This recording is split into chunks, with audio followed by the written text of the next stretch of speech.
Welcome to Bending Over Backwards with James Adkins. I'm your host, Dr. James Adkins. Each week we will dive into what it takes to break through barriers and change the game, whether it's in life, medicine, or business. Today's episode is about a spine injury, a herniated disc, and the impact on a doctor's life, what they went through over a period of a couple decades, and the lessons and the information you can gain from understanding the perspective of me. It's a personal perspective, what I went through. So I'm going to start with taking you back to the early 2000s when this first happened. At the time, I was living in Scottsdale, Arizona. Life was pretty easy for me. I was single. I was running my medical practice. I had two practices at the time. It was pretty easy for me. My life consisted pretty much of I'd worked hard and played hard. Working hard was in the clinics, and playing hard was going out and being in the community, and oftentimes a lot of drinking red wine and alcohol, not really living as healthy or a clean life as I thought.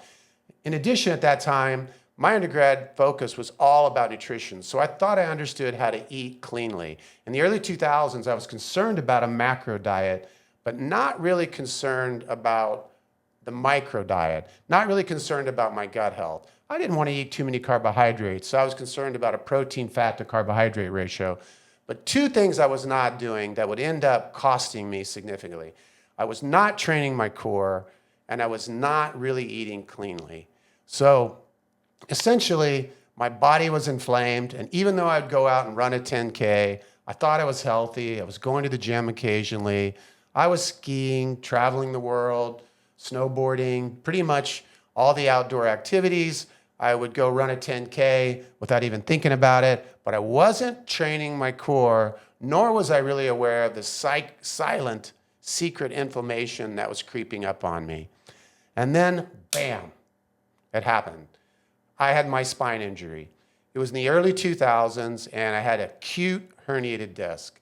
So I tore the ligaments and the annulus that surrounds the outside of my disc, and the nucleus, the inner gelatinous material, leaked out through the side of the cartilage wall of my disc in my low back.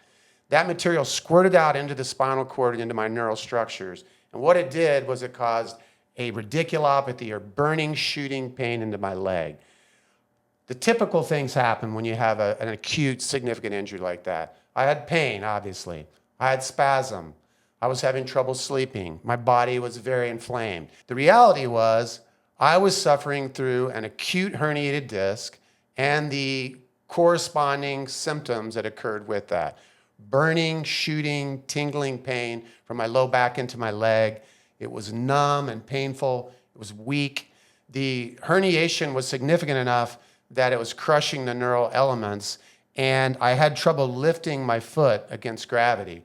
When a physician would test, the physicians that were working with me at the time in my clinic would test the strength of my foot, I could barely raise my toe or my foot against gravity because the neural elements are being crushed so heavily. So typically what happens in that scenario is a patient will have a spine surgery. This was the early 2000s, and endoscopic spine surgery, which you do in our practice, was not really an option at that time. We were not doing any of the more innovative treatments I'm going to talk to you about in a few moments.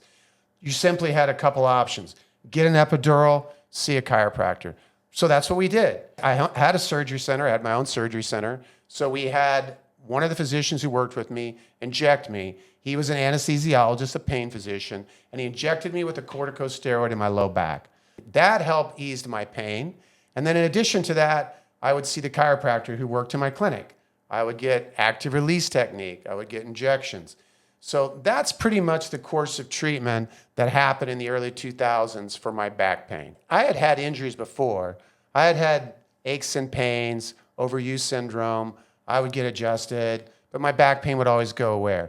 Nothing like this. Nothing like an acute herniated disc with neural pain. True nerve-related pain. It was brutal. And it gave me perspective later in my career for what my patients are going through.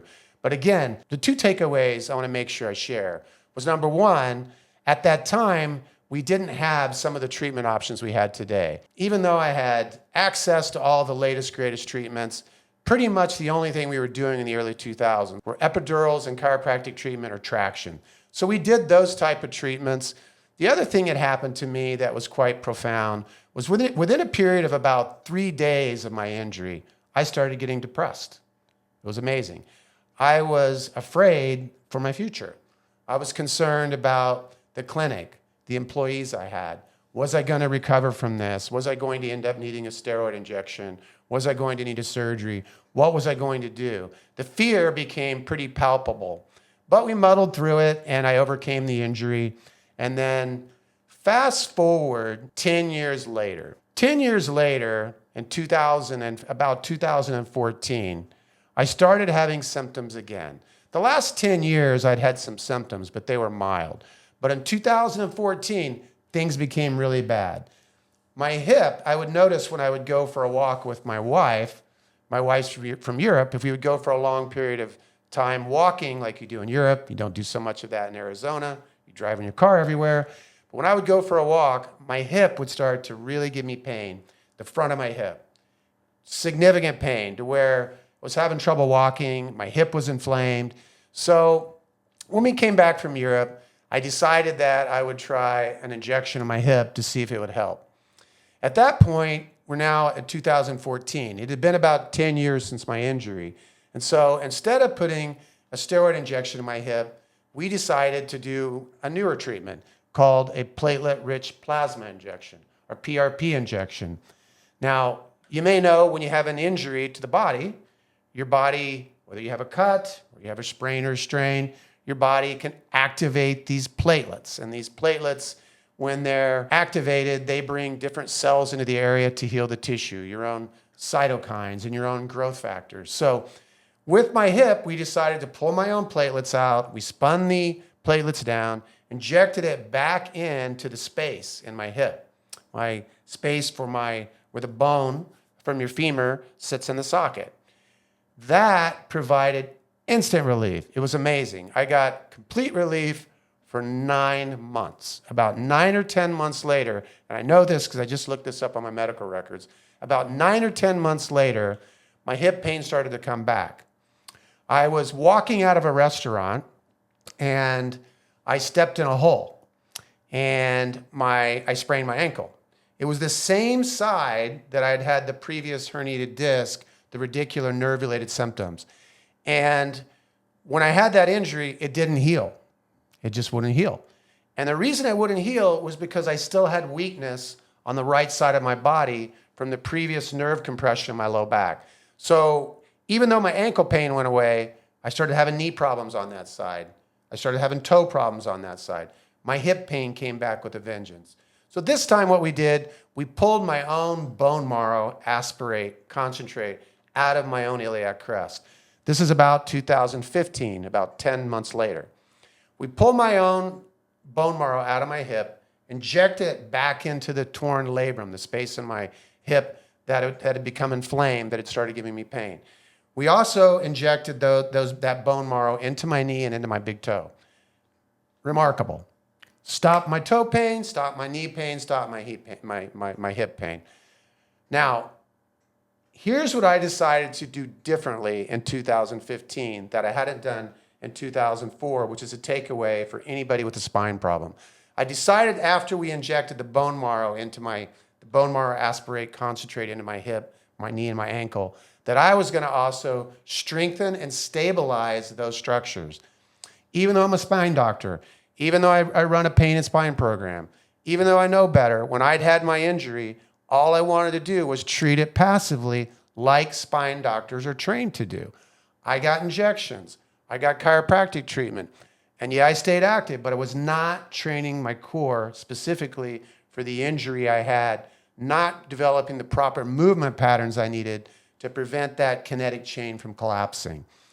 Subsequently, this time after we did the bone marrow aspirate concentrate injection into my hip, I decided I was going to train my core. So I started training my core. That was 10 years ago. It is now, we're going into 2025. Now, one of the problems in spine medicine that I want to illustrate here, for spine doctors, for patients, for everyone, is we're always chasing symptoms. So patients come in, My knee hurts, my back hurts, give me an anti-inflammatory, or give me a shot, or my knee is arthritic, let's just replace my knee, let's do a surgery. We're trained to be passive recipients of healthcare. We have to actively engage. Even as an owner of a spine and pain program, even as a director, I still was making those mistakes during my 2-decade odyssey with my herniated disc, my labral tear, and the problems that went on my hip. So the takeaway I want to share is that this time in 2014, when I had my injury, I decided to train my core with the bone marrow injection. And the reality is, again, 2025, I'm pain-free. I snowboard, I kite surf, pretty much do whatever I want, and I don't have any pain. Now, I can't go run a marathon, but the reality is, when you have a spine injury, you have to not only be concerned about your diet and getting the proper injections or procedures or surgery. Most of the healing occurs outside of the physician's four walls. You have to be working on taking care of yourself outside of the physician's four walls. Spine and pain doctors were trained to give you procedures. Chiropractors and physical therapists give you procedures, do procedures, recommend treatment, but a lot of what's going to happen in order for you to heal is going to occur outside of the doctor or the therapist's walls. You're going to have to make sure that you're utilizing the corrective exercises, that you're staying moving, you're doing those things, or you're going to have a typical sequela to a nerve that gets pinched. My compressed nerve back in the early 2000s set me up for having a collapse of the muscles and joints on the side that I had the pinched nerve. The pinched nerve at L5S1 caused my hamstring, my buttock, my foot muscles to get smaller, caused that whole chain, that whole side of my body to break down. And if I would have exercised and trained my spine correctly, this never would have happened. So here's the takeaway. Make sure that you're working with somebody who's contemporarily trained, right? I didn't get steroid injections in 2025 or 2015 when I could utilize regenerative medicine. I didn't have an open spine surgery in the early 2000s when that was an option. Today we have better options. We have better treatments, medicine's advanced, regenerative medicine are options, endoscopic surgery is an option. But the reality is you have to rely on yourself, the core exercises outside of the physician's four walls.